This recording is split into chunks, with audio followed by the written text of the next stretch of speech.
Hello guys, welcome to my channel T something, and in this video tutorial I will gonna show you how to enable the hidden Windows 11 administrator account. So how to do this, let's get started. Before starting off the video, I humbly request you please subscribe my YouTube channel for more updates. So let's start. Okay guys, in the search box first of all type lusrmgr.msc.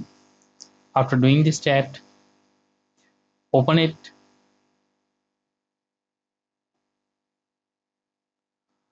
After opening that, select the users,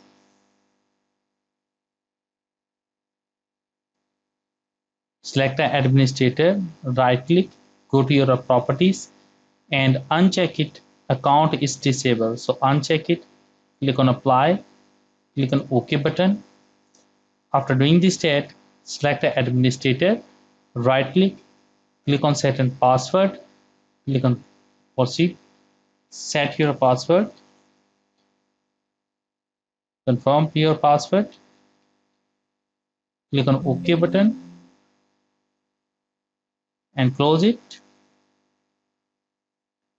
After doing this step, now you can see data administrator account is enabled. I hope this video is helpful for you. Thanks for watching and please subscribe my YouTube channel.